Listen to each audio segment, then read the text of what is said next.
Well, we got a new UFC announcement. They're pretty stingy with these, so let's see what they got. What they got for us. Okay, Evloev versus Murphy. Get to figure out who's next for Volk at the White House. I love that fight. MVP versus Patterson. That's a pretty interesting fight, but I love MVP around here. And Luke Riley is coming back, so that's pretty good. What about the rest of the card? Oh, no. Oh, God. But, you know, Dana knows what he's doing. There must be some good stuff in between before this card, I'm sure. It's got to be a good amount of numbered events. You know, we haven't had much this year. Okay, not that one. Okay, not that one either. But how about, oh. Okay. Oh, okay, Charles Oliveira versus Max Holloway. That's pretty big. What about the rest of the card? Oh. Maybe after that? Maybe back-to-back numbered? Oh. Oh, man, we're into the White House card, aren't we? But real quick, before I get into the video, 97% of you guys aren't subscribed. I have like a massive short, so that number is ridiculous. But if you like UFC, boxing, or Misfits boxing content, I post 2 to 4 times a week on this channel at least. So make sure you guys subscribe. I appreciate you. All right, so first let's talk about the main event of this fight night, Evloev versus Murphy, because this is very important. This is guaranteed going to be the next for Volkanovski at the White House. So the winner of this is getting a big opportunity because we've seen kind of a trend here where, you know, they give Patty and Gaethje the title shot in the first card because of name value, and then they give Volkanovski Diego Lopez the rematch despite Diego Lopez not deserving it, and in hindsight, he really didn't deserve it, but everybody was saying that.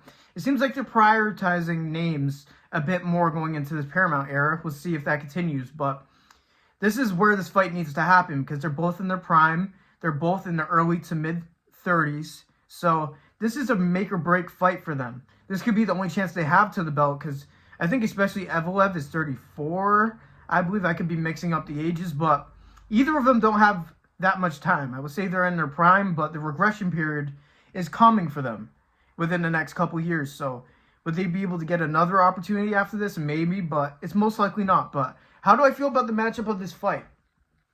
I feel pretty good about Lerone Murphy because he has some of the wrestling. I know you see the spinning elbow and his great striking, his accurate striking, his kicking. And you assume that Evloev is just going to bowl through him as a wrestler because he loves doing the terroristic, boring fights. So, yes, somebody like me and other people will want Lerone Murphy to win this fight. But is that the reality? I don't know. Because even though I'm not retaking it. I'm sorry. I'm not a minute and 30 into it. Lerone Murphy showed he has some wrestling, but will it be enough for Evloev's pressure wrestling? I'm not entirely sure. I think that Evloev wins the fight. It's going to be a very boring fight. I don't think that Evloev's going to want to try Lerone Murphy on the feet, even though he's explosive in his own ways. He likes to use explosivity for takedowns mainly. And they're both undefeated, so this is one of the best fight night fights that have happened in a long time, especially main event. This is pay-per-view worthy, and we're going to see later in those numbered events are like, where are the good fights on these cards besides the main event? It's because they're saving them for the White House card. The White House prelims is probably going to be those great fights you want to see on fight nights, and it seems like the White House card is just going to gatekeep all the title fights. So, God bless the UFC until the White House card. That's all I'm saying. But I feel good about Lerone Murphy in this fight. I think that he has good enough wrestling to get up, and I think he will be able to be a problem on the feet for Evloev. Maybe this will change my prediction in the future, but I got Lerone Murphy so far. Let me know if you guys disagree. Maybe it'll be one of these things where Lerone Murphy just gets wrestle-fucked for 5 straight rounds, I think it would be, since the main event. I don't know. I think that's too much time to let Lerone Murphy cook. Let me know if you guys agree. Next fight that I'm going to be talking about is MVP versus Sam Patterson, because I'm pretty interested by this. I wasn't fully familiar with Sam Patterson, but he's 4-1 in the UFC. And if he were to beat Michael Venom Page, he would get a good spot in the rankings, and that could really progress his career. He is only 29 years old, so he's coming up on his prime. And he has won fights from strikes and mostly submissions. He is known for his ground threat, and even though I think MVP has underrated ground game, he still struggles at times. He's able to get up, but he struggled with submissions. He was able to get stalled out by Ian Gary, which Ian Gary is a high-level, all-around fighter. But it seemed like it could be the same with Sam Patterson. He could be a real prospect for the UK. Even though he's 29, that's when things get real, is past 30. That's when you start pushing for the title and all that, besides like the Joshua Vans and the Young Bucks that get lucky. And not lucky because of skill, you know what I mean? But Sam Patterson can cause some problems for MVP in the grappling. And we might see somebody maybe submit MVP because, let's be real, nobody's going to really want to stand with MVP. I am 100% sure Izzy ducked the MVP fight. I'm going to sit here and basically confirm this, and I'm the source. I have no credible information to back that, but there is no way they didn't make this fight, MVP versus Izzy, if they both were just agreeing to it. If they both said yes, it would have fucking happened. I don't care what you say. I think Izzy ducked this fight because I don't think MVP would. I think it favors MVP a lot, actually, with the stylistic matchup on the feet. And I don't think Sam Patterson is going to be up there and standing. He has some striking finishes.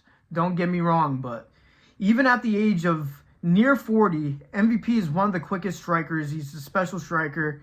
His karate blitz style is so unique, and it's still too quick for people to pick up.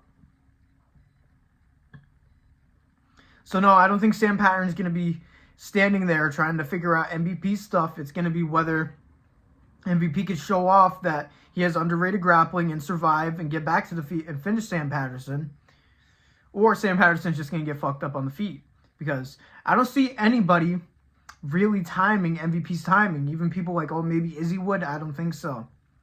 And he's one of the best counter strikers that the UFC has seen. And it's older Izzy. He's regressed way more than MVP has regressed in his older age. So I don't think anybody's going to be able to touch MVP on the feet. So I think Sam Patterson is going to have a main grappling game plan. And it's going to be very interesting to see how MVP survives, because if Sam Patterson goes in there and submits MVP, that's a big deal. And he'll be a big name, especially in the UK, since they're both from the UK.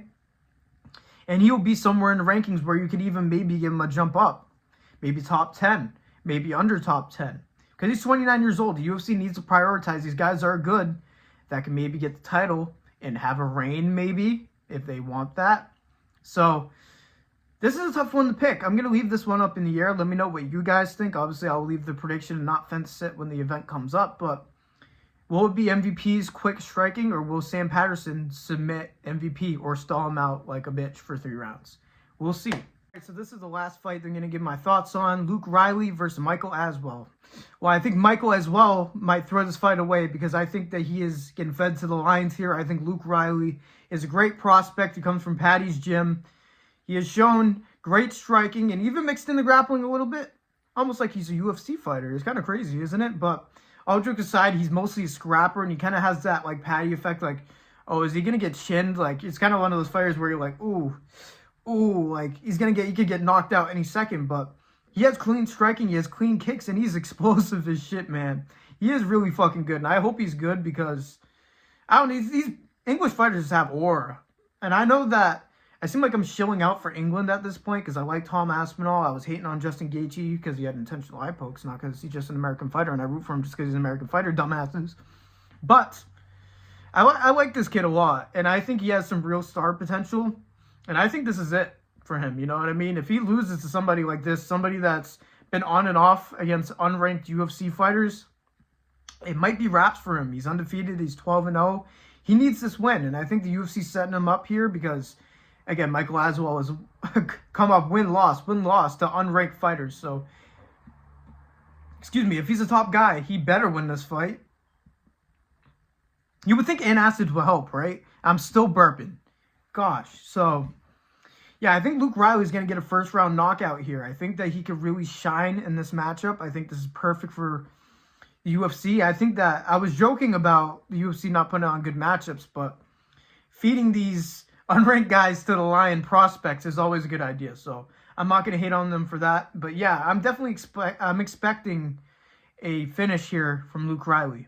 I wouldn't be satisfied with anything more because this guy that he's facing hasn't really shown that much capability to hang with a so-called star prospect. So hopefully this is a one-sided knockout and Luke Riley puts a highlight out there because I really think he does have that star potential. Let me know if you guys agree. I apologize for this dumbass truck being in the background because I'm just trying to record the outro, and I'm going to. So yeah, man, those are my initial reactions to this fight announcements. I understand that my predictions are usually a bit more in-depth, so you guys are going to have to come back for that one. Make sure you guys subscribe so you don't miss any posts from me. I understand I was very vague about everything, but it was just an initial reaction. How I feel about the fights, and just my gut feeling on how I think they're going to go. I'm not out here film studying for this video. If you guys want to see the in-depth breakdown, come back then. I'm sure that some breakdowns are going to come back out in the meantime. So thank you guys for listening to me yap like usual. God bless every single one of you. And peace out.